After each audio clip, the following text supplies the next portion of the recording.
I woke up to the sound of heavy machinery grinding just beyond my window, the kind of noise that makes your teeth hurt before your brain even catches up. When I pulled the curtains back, I saw something I never thought I'd witness on my property.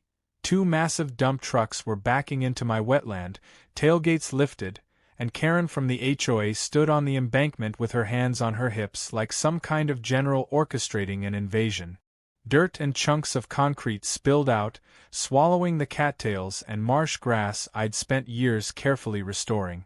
My first thought wasn't anger, it was disbelief, the kind that makes you laugh out loud even as your jaw tightens. Because who in their right mind thinks it's acceptable to fill in a federally protected wetland just to make a neighborhood pond look less swampy? Apparently, Karen did. I marched outside still in my pajamas, waving my arms like a traffic cop on caffeine. The contractors hesitated when they saw me, shovels midair, but Karen didn't even flinch. She had on her oversized sun hat and that smug smile that told me she'd already rehearsed her justification. "We're improving community aesthetics," she declared, as if reciting a line from the HOA bylaws. I pointed out, loudly, that she was breaking federal law and possibly committing an environmental crime, but she only laughed and said, "Don't be dramatic. It's just mud. Just mud." That was her explanation for bulldozing a delicate ecosystem that supported everything from frogs to herons. I realized then this wasn't a misunderstanding, it was a power play. She thought if she acted fast enough, the mess would be too far gone for anyone to undo. I told the workers to shut everything down immediately, but Karen snapped her fingers like a queen dismissing a servant. "Don't listen to him," she barked. "The HOA authorized this project." One of the drivers looked at me, looked at her, then muttered something about just following orders. That phrase alone nearly pushed me over the edge, but I forced myself to stay calm. Losing my temper wouldn't help, and Karen thrived on chaos. Instead, I pulled out my phone and started filming. Karen's face twitched when she saw the camera lens lock onto her. "You can't record me without permission," she hissed, stepping forward. "Funny," I said, "neither can you bury an entire wetland without permission." That shut her up for a beat, but only a beat. Within an hour, half my wetland looked like a construction site. My carefully built boardwalk, the one where my wife and I used to sit with coffee in the mornings, was buried under broken concrete slabs. The air smelled like diesel instead of mud and reed. My neighbors wandered over, confused, whispering to each other about whether this was legal. Karen, of course, strutted around declaring it progress, and telling everyone they'd thank her when mosquitoes were no longer breeding in that swamp. I wanted to scream that wetlands don't just breed mosquitoes, they filter water, prevent flooding, and host entire food chains. But I knew the more she talked, the more she dug herself deeper. All I had to do was gather proof and wait. That evening, when the trucks finally left, I stood in the wreckage and tried to process what had just happened. My wetland, my sanctuary, looked mutilated. But underneath the frustration, a sharper emotion brewed: opportunity. Karen had made a catastrophic mistake. She wasn't just messing with HOA landscaping rules, she was messing with the federal government. And unlike me, the EPA doesn't take insults lightly. I made 3 calls that night. One to Fish and Wildlife, one to the State Environmental Office, and one to a lawyer I kept on speed dial precisely because of HOA nonsense. Each person I spoke to had the same reaction: stunned silence followed by disbelief. When I emailed them the video of Karen directing the trucks, their tone changed from confusion to interest. Serious interest. The next morning, Karen was back on my property like she owned it, clipboard in hand, gloating about how smooth everything looked now. I noticed she wore perfume strong enough to choke a cow, probably to cover the smell of swamp gas escaping from the disturbed soil. "Aren't you glad we cleaned it up?" she asked, her voice dripping with fake sweetness. I raised an eyebrow and said, "You might want to save that speech for the EPA investigators. They'll be here soon." The look on her face was priceless. Half confusion, half panic, but she quickly recovered, tossing her hair and scoffing. "You wouldn't dare," she said. "They won't care. This is just a neighborhood project." I smiled, pocketed my phone, and replied, "They'll care to the tune of $500,000, maybe more." What Karen didn't know was that the EPA had already emailed me back. They'd confirmed my wetland was listed in their jurisdictional map, meaning it was protected under the Clean Water Act. Which meant Karen hadn't just vandalized my property, she had potentially triggered one of the largest fines an HOA could face. And if I played my cards right, she'd be the one personally responsible. That thought alone was enough to make me sleep soundly for the first time that week, even as dump truck nightmares played in my head. By day 3, the investigators arrived in unmarked government SUVs, the kind that immediately make suburban gossipers peek through their blinds. Karen tried to intercept them at the curb, all smiles and handshakes, but they brushed past her and came straight to me. I walked them to the wetland, or what was left of it, and watched their faces harden as they surveyed the damage. One of them crouched down, scooped up a handful of displaced soil, and muttered something about clear violation. Karen, of course, piped up with, "It's just mud," as if she were a broken record. The lead investigator turned to her with a stare sharp enough to cut glass and said, "Ma'am, you've just filled in a federally regulated wetland. Do you have a permit?" The silence that followed could have swallowed the whole neighborhood. Karen stammered, waving her clipboard like it was some kind of legal shield. "The HOA board approved it," she said, her voice shaking. The investigator didn't blink. The HOA does not have the authority to override federal law.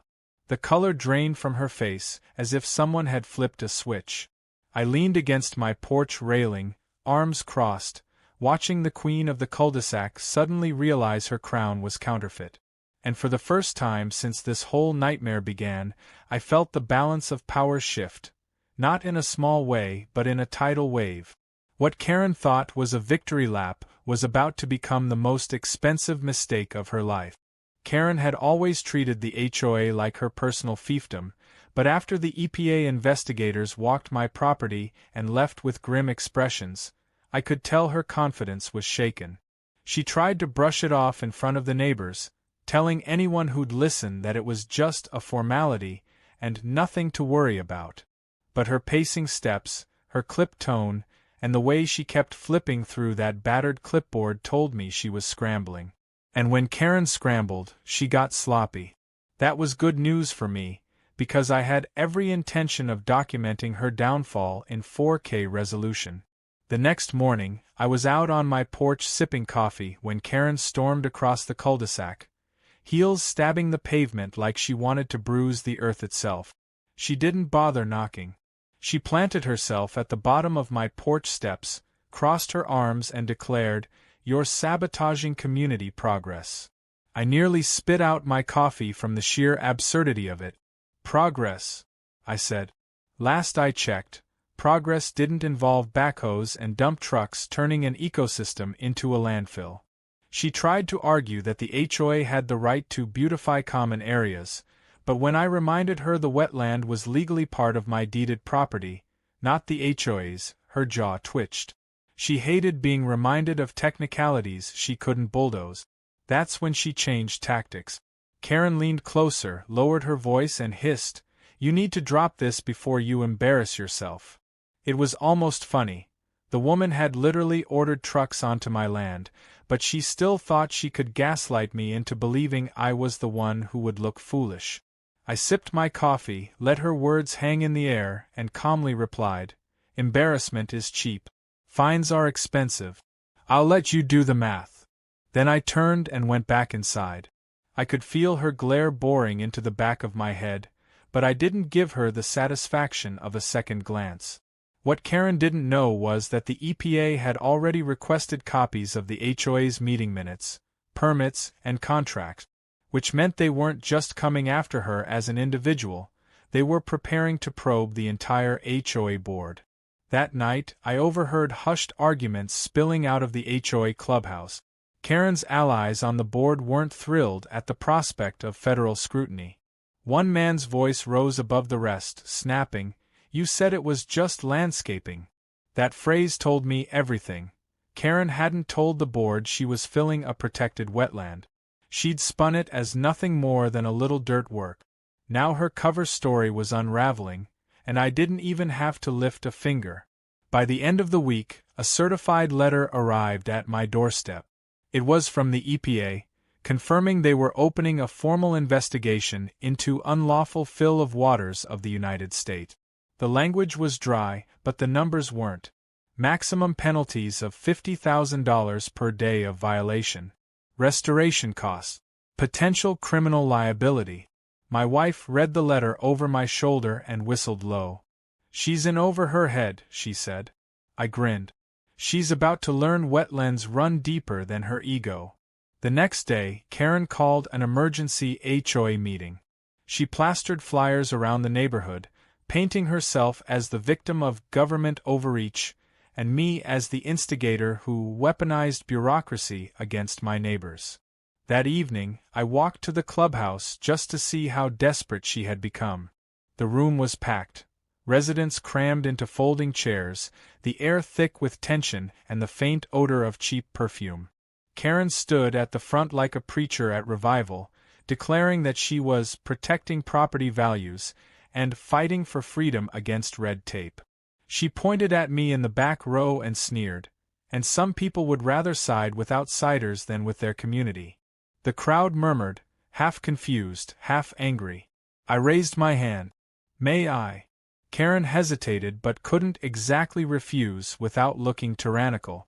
So I stepped forward, pulled out my phone, and played the video I'd taken of her directing the trucks. The audio was crystal clear, her voice barking, "Dump it all in, the HOA approved this." The room went dead silent. Then someone in the front row asked, "Did you actually get a federal permit for that?" Karen's face paled, her hands clenched the podium, and she muttered, "It wasn't necessary." That was the nail in the coffin. The board members exchanged uneasy looks. A few neighbors even got up and walked out. Karen had called the meeting to rally support, but instead she'd handed me a microphone and a spotlight. Her next move was even more reckless. 2 nights later, I caught her sneaking back onto my property with a pair of men I didn't recognize. They carried flashlights and shovels, whispering about covering tracks. I hit record again from my upstairs window, zooming in as they tried to spread soil over the most obvious dump sites, as if sprinkling a little topsoil would erase the evidence of 20 truckloads of concrete. The stupidity was breathtaking. When I flipped on my porch light and yelled, "Smile, you're on camera," Karen shrieked like she'd been caught robbing a bank. The men bolted, leaving their shovels behind, while Karen stumbled after them, her sun hat tumbling into the mud. I uploaded the footage straight to the investigators' email that night. By now, the EPA wasn't the only agency involved. Fish and Wildlife had sent biologists to assess damage to the habitat. They took water samples, counted dead amphibians, and measured sediment spread. One of them shook his head and muttered that full restoration could take years, maybe decades. The irony was brutal. Karen had destroyed a wetland she called a useless swamp, and now she had potentially obligated herself and the HOA to pay for its full restoration at astronomical cost. The neighbors began turning on her fast. People who once rolled their eyes at me for fighting the HOA now whispered in the grocery store about Karen's arrogance. One woman told me she was worried her dues would skyrocket to cover the fines. Another said she was considering suing Karen personally if her property taxes went up because of the mess. I just smiled and said, "You might want to start saving your receipts." But Karen wasn't finished yet. If anything, the pressure made her more unhinged. A week later, she marched onto my lawn again, this time with a stack of papers she claimed were retroactive permits she'd filed with the county. I skimmed them and nearly laughed. They weren't permits at all, just letters of intent she'd filled out online and printed. No signatures, no approvals, nothing binding. I told her she might as well have written, "I own the moon," on a napkin. She exploded, jabbing her finger at me and yelling, "You're destroying this neighborhood!" That was when a police cruiser pulled up, lights flashing. The officers stepped out and calmly asked her what she was doing trespassing on my lawn at 9 o'clock at night. Watching her face crumble as she realized the cops weren't on her side was one of the most satisfying sights of my life. That incident was the final crack in her facade. The next morning, the HOA board held a closed-door meeting without her. Rumor had it they were discussing her removal as president. For years, Karen had ruled the HOA like a tyrant, fining people for leaving garbage cans out too long or planting the wrong color flowers. Now those same neighbors were sharpening their knives. I didn't even have to lobby them. The federal investigation was doing all of this saga rolled around. Karen had stopped pretending she was calm and rational. The mask was gone, and in its place was a frantic, cornered HOA president who realized the noose was tightening. The EPA had returned for their second inspection with clipboards, cameras, and a drone buzzing overhead to capture aerial shots of the destroyed wetland. Neighbors stood at their windows watching, whispering like it was the biggest scandal the neighborhood had ever seen, which, frankly, it was. And through it all, Karen tried to act like it was just routine paperwork. But the cracks showed. Her hands shook when she spoke, and she snapped at board members who dared ask if this might raise their dues. She wasn't queen anymore. She was a sinking ship, and even her loyalists were looking for lifeboats. One of those loyalists, a guy named Rick who'd always been her lapdog, pulled me aside in the grocery store one evening. He was jittery like a teenager caught sneaking beer. He leaned in and whispered, "Look, Karen told us you wouldn't actually report this. She said you hated the swamp too." I nearly laughed in his face, but I stayed measured. "Rick, the EPA has over 100 photos of dump trucks unloading concrete into federally protected land. Do you really think I could wave that away if I wanted to?" His eyes darted like a rabbit's. "She said you'd be the one in trouble, not her." That sealed it. Karen wasn't just panicking, she was rewriting history, trying to throw blame on me now. That was desperation at its purest form. The next escalation came in the form of a lawsuit. Or at least, Karen's attempt at one. A thick envelope showed up in my mailbox, full of papers she'd clearly had a bargain bin lawyer draft.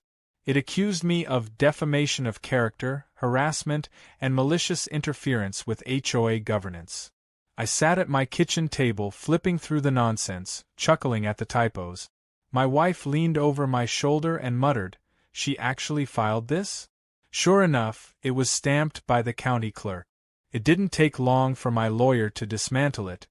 He practically laughed through our entire phone call. "She's suing you for reporting a federal crime she committed on your property," he said, still chuckling.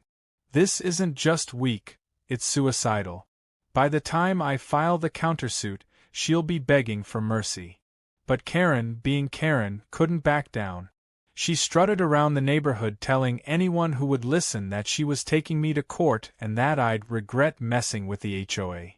A few nervous neighbors asked if it was true, if I could actually get in trouble. I calmly told them the truth. That I had video, photos, witnesses, and federal investigators backing me up. The more I spoke plainly, the more Karen looked like a liar spinning fairy tales. And nothing rattles a self-proclaimed queen faster than losing her audience. Then came the twist I didn't see coming. The EPA investigator called me late one evening, his voice tight. "Mr. Harrison, did you authorize additional work on your wetland this week?" I froze. "No," I said slowly. "Why?" He sighed. "Because someone's been back out there. We've got fresh fill, new soil spread, and it looks like an attempt to disguise what was done." I immediately knew who it was. Karen had sent more people to tamper with the evidence. This wasn't just arrogance anymore, it was obstruction. And if there's one thing the government hates more than an environmental violation, it's someone trying to cover up an environmental violation. Sure enough, when I reviewed my security camera footage, there she was. Karen, in the middle of the night, flashlight in hand, pointing as two men shoveled dirt over the concrete piles. She looked like a general barking orders in a losing war. I sent the footage to the EPA before I even finished my breakfast the next morning. When I got their reply, I almost felt bad for her. Almost. The investigator wrote, "This substantially increases her liability. Thank you for providing this evidence." Substantially. That word told me the fines were about to skyrocket. By now, the HOA board had lost all patience. They called another emergency meeting, but this time they didn't invite Karen to speak. They invited me. Walking into that room felt surreal. A month earlier, these same people would have rolled their eyes at me for planting milkweed or building bat boxes near the wetland. Now they looked at me like I was the only adult in the neighborhood. The treasurer, a soft-spoken woman named Denise, cleared her throat and said, "We need to discuss removal proceedings for the president." Karen sat in the back, red-faced and fuming, but powerless to stop it. One by one, the board members aired their grievances. Unauthorized projects. Reckless spending. Now, a federal violation that could bankrupt the entire HOA. It was like watching her empire crumble brick by brick. Karen finally snapped. She leapt to her feet, shouting, "This is all his fault," jabbing a finger at me like she wanted to gouge my eye out from across the room. "He's been sabotaging me for years." The room went silent. I let her rant for a full minute, listing every petty grudge she'd ever held against me. My truck parked at an angle once, my lawn mower being too loud, my Halloween decorations being too scary. It was a litany of absurdity, and when she finally paused for breath, I simply said, "Karen, the EPA doesn't fine people because of Halloween decorations. They fine people for filling wetlands with concrete." The room erupted in murmurs, some neighbors even chuckling. She realized, too late, that she had just destroyed her own credibility. The board voted unanimously to suspend her powers as president until the investigation concluded. Karen stormed out, slamming the clubhouse door so hard the blinds rattled. The queen had been dethroned, at least temporarily. But I knew she wouldn't go quietly. Karen never went quietly. Over the next few days, small acts of sabotage began to hit me. My mailbox mysteriously got knocked off its post. A bag of garbage was dumped in my driveway. My fence gate was found unlatched in the middle of the night. I had no proof it was Karen, but I didn't need it. The timing, the pettiness, it all had her signature. My wife worried it would escalate. "What if she gets really desperate?" she asked. I reassured her, but in truth, I was thinking the same thing. People who build their lives on control don't handle losing it well. And Karen was losing everything. Then the real hammer fell. The EPA officially served Karen and the HOA with a notice of violation.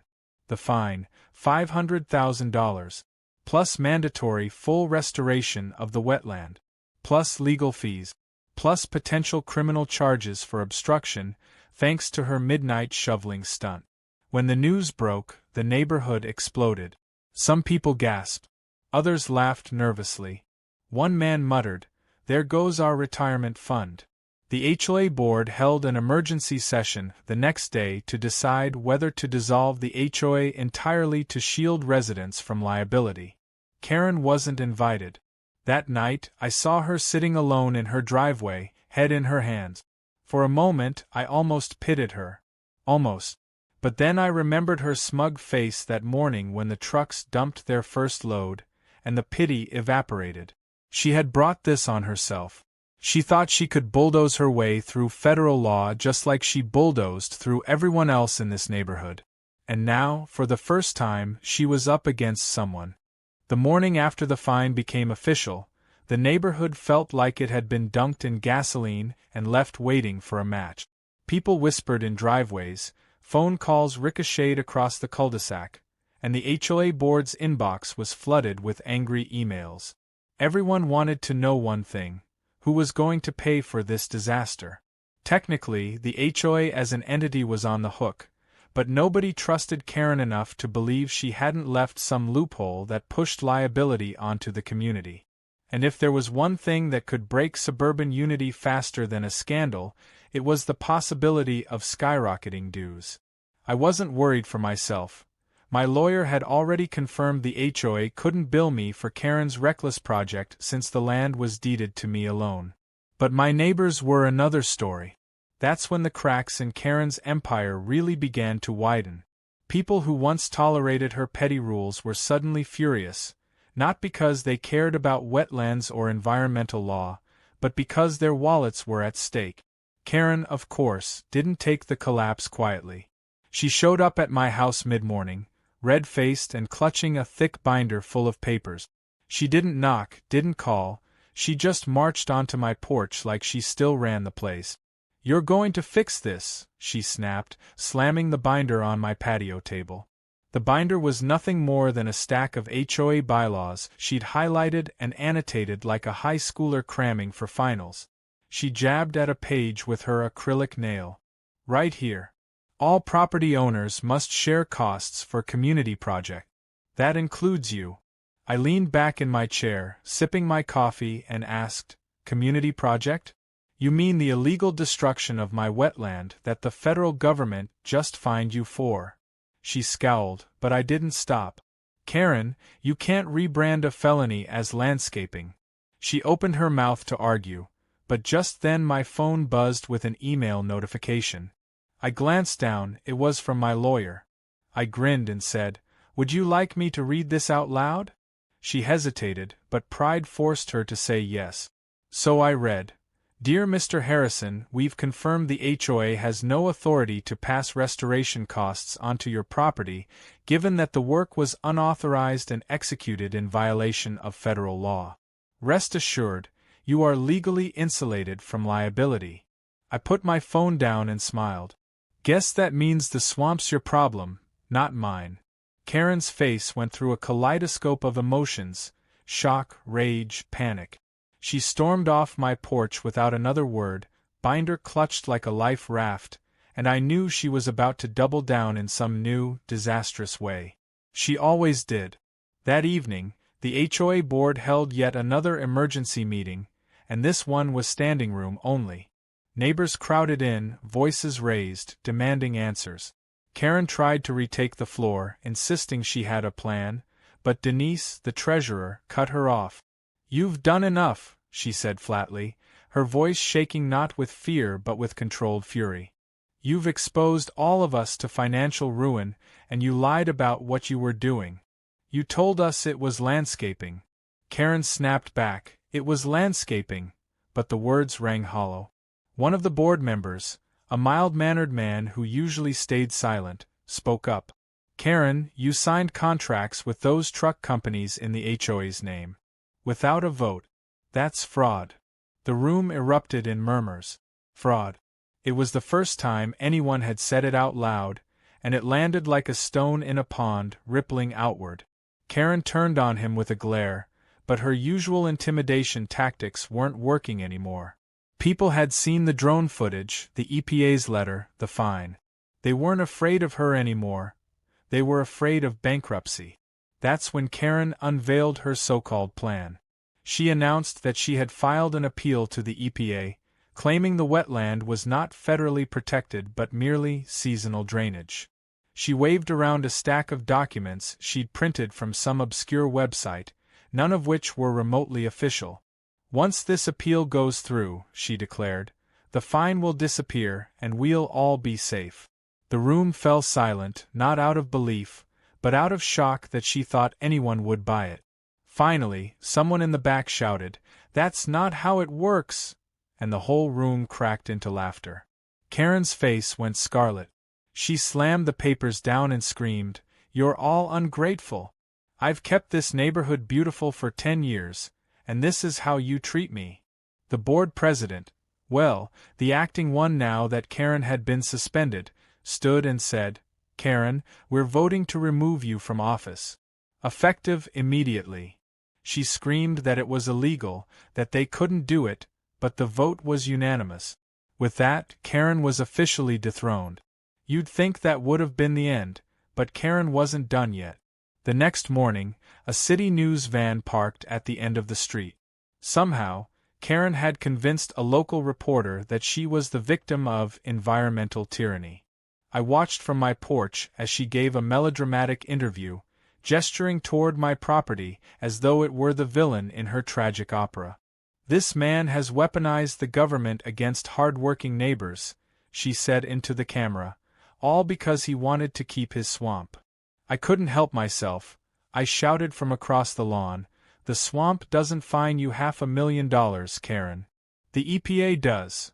The reporter nearly cracked a smile, and the cameraman actually chuckled. Of course, the story aired that night, but it didn't go the way Karen hoped. The segment made her look unhinged, especially when they cut to the EPA's official statement calling her actions a serious violation of federal law. Within 24 hours, the clip went viral on local social media. Karen had wanted sympathy.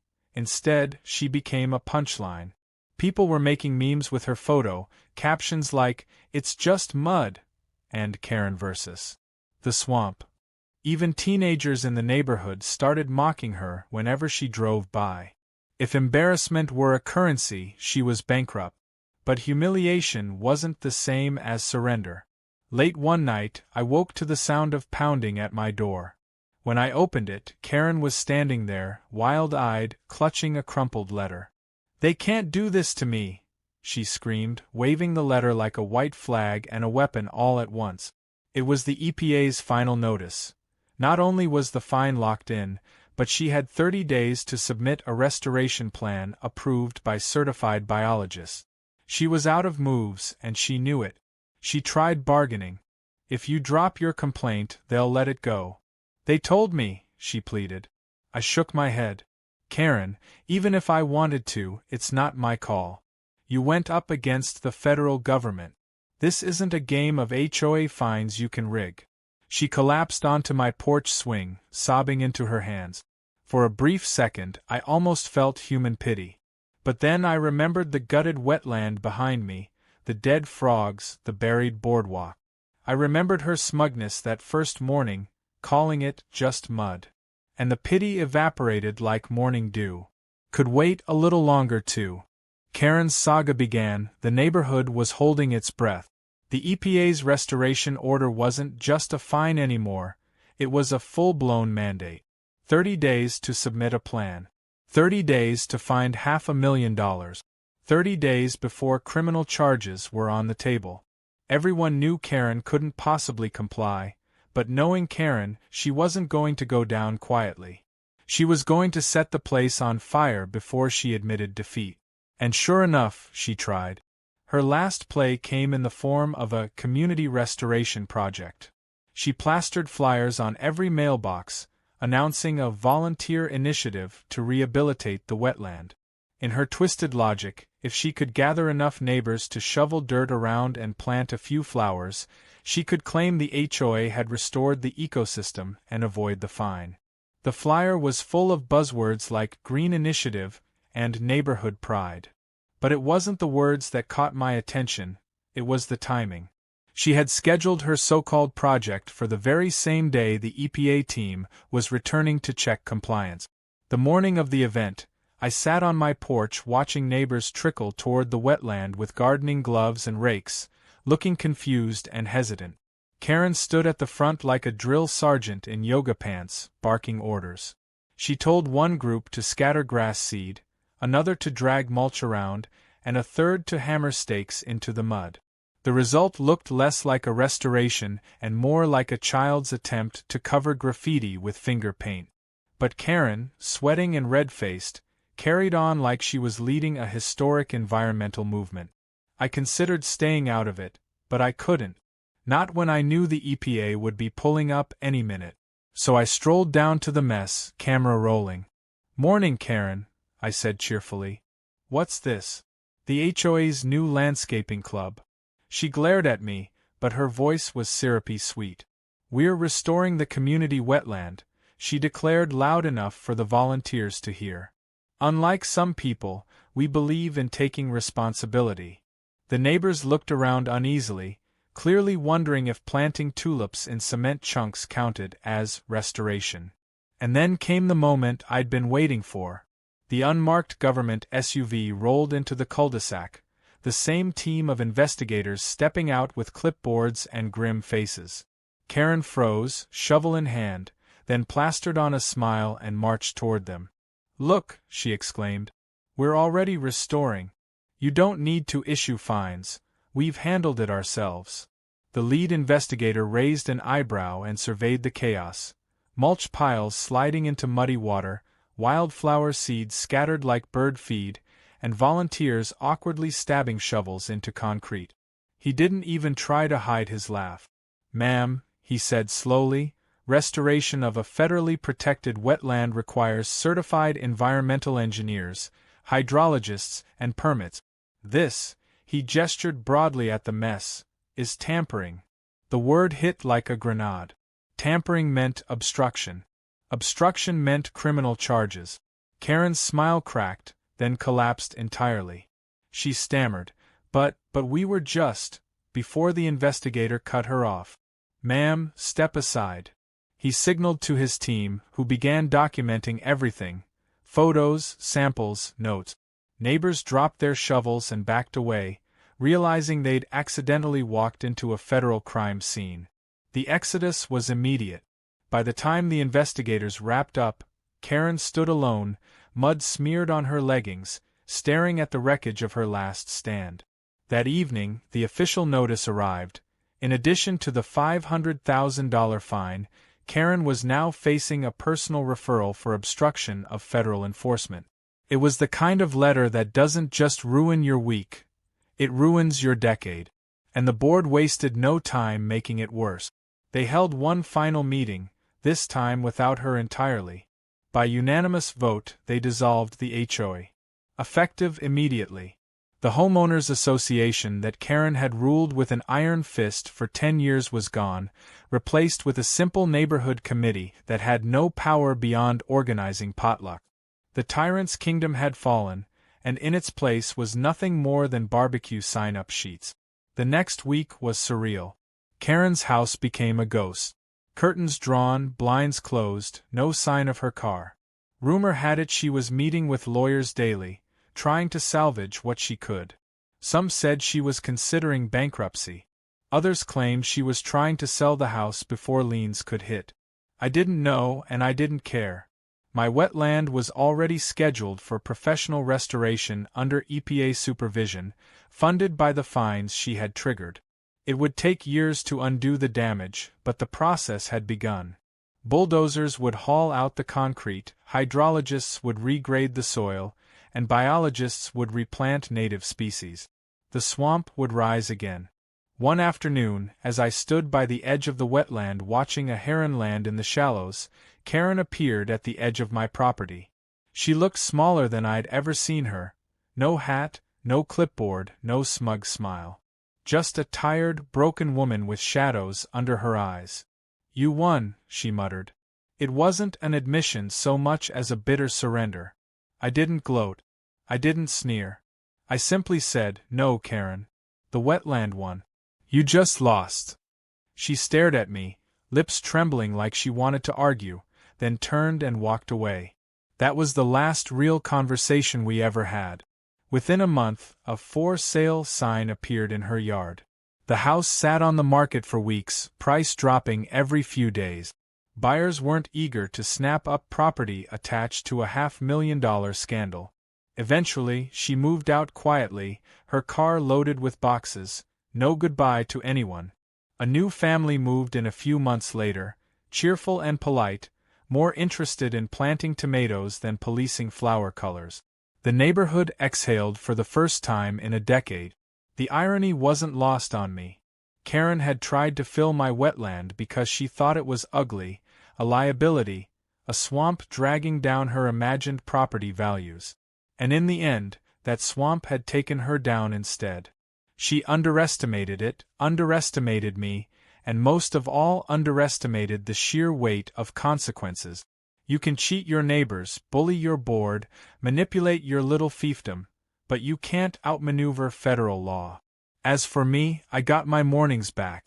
I rebuilt the boardwalk, this time sturdier and longer, with a bench at the end where my wife and I sit with our coffee and watch the water slowly reclaim its territory. Frogs have started returning, their croaks filling the evening air. The herons still come, patient and dignified, as if reminding me that time heals even the deepest wounds. And every time I see them, I think about Karen's voice shrieking, "It's just mud!" I smile, because to her it was mud, but to me, and to the EPA, it was something far greater. It was proof that arrogance has limits, and sometimes, nature itself delivers justice. The neighborhood eventually forgot the details, but they never forgot the lesson. Nobody dared step foot on my wetland again. The new residents even pitched in to help plant native grasses during the official restoration project. And though the HOA was dead, the community thrived without it, happier, freer, lighter. We learned we didn't need fines and clipboards to get along. We just needed to be free of the person who thought she was bigger than the swamp.